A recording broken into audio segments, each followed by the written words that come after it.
Mereka bukan jualan, mereka minta dikasihani. Itu sama kayak kita lagi ngomong, lagi ngobrol dengan seseorang, dan yang kita ajak ngobrol itu main HP. Yang kita ajak ngobrol itu nggak mendengarkan kita, bahkan dia memotong apa yang kita bicarakan. Bagaimana perasaan kita? Kira-kira mungkin begitu perasaan Gus Miftah. Lagi ngisi pengajian, ya, lagi ceramah, tiba-tiba di bawah es. Itu kan ganggu, jelas itu ganggu.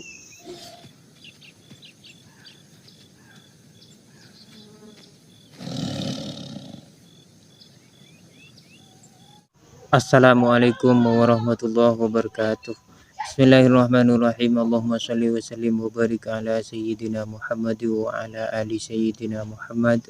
Amma ba'du.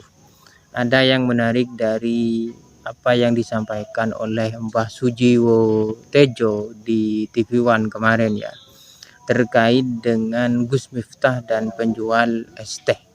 Menurut Mbah Tejo, memang terkadang penjual teh itu mengganggu. Saat pengajian, saat sedang acara itu dimulai, tiba-tiba penjual itu teriak-teriak di bawah. Itu bukan berjualan menurut beliau, tetapi minta dikasihani. Itu sengaja menarik perhatian agar dagangannya itu diborong. Kira-kira begitu kata beliau. Kita simak cuplikan selengkapnya. Sekarang saya ngomong soal kemiskinan. Saya bukannya mau membela Gus Miftah. Saya sering ikut ceramah, dampingi Gus Mus. Kadang-kadang ceramah sendiri. Iya loh, yatim piatu itu.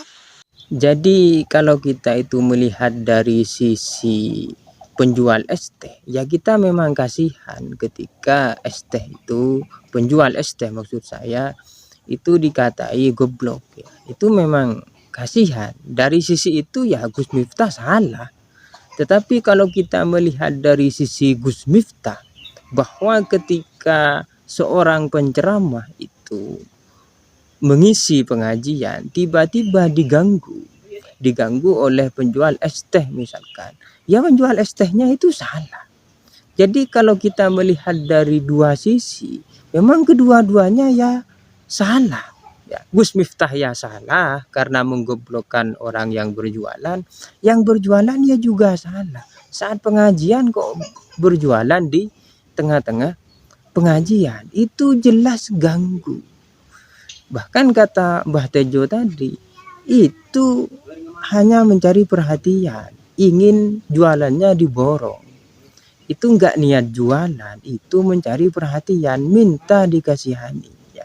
Dari sisi itu ya tentu saja penjual es teh ini salah dan tentu mengganggu. Lah ini yang penting, karena mengganggu inilah mungkin, ya, karena di setiap mengisi pengajian mungkin Gus Miftah itu diganggu dengan hal-hal yang semacam ini.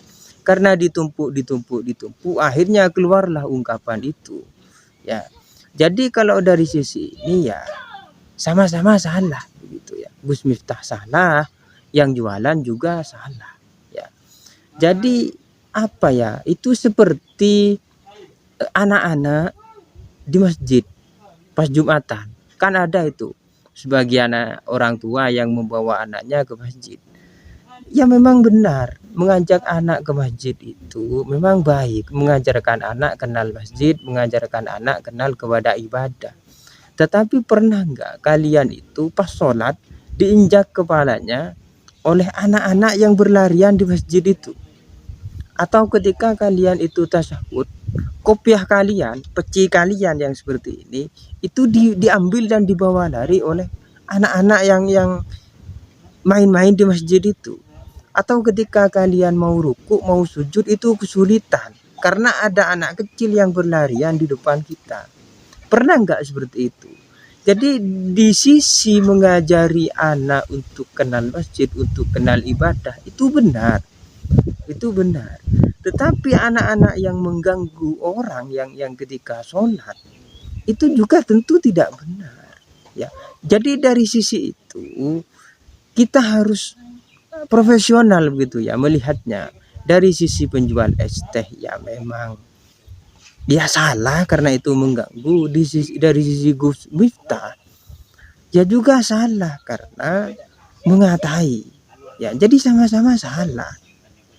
Begitu. Itu sama kayak kita lagi ngomong, lagi ngobrol dengan seseorang, dan yang kita ajak ngobrol itu main HP. Yang kita ajak ngobrol itu nggak mendengarkan kita. Bahkan dia memotong apa yang kita bicarakan. Bagaimana perasaan kita? Lah kira-kira mungkin begitu perasaan Gus Miftah. Lagi ngisi pengajian, ya, lagi ceramah, tiba-tiba di bawah es. Itu kan ganggu, jelas itu ganggu. Kenapa saya mengatakan seperti itu? Karena saya pernah mengalami itu. Dan itu memang ganggu. Ya, begitu ya. Kira-kira semoga dipahami. Assalamualaikum warahmatullahi wabarakatuh.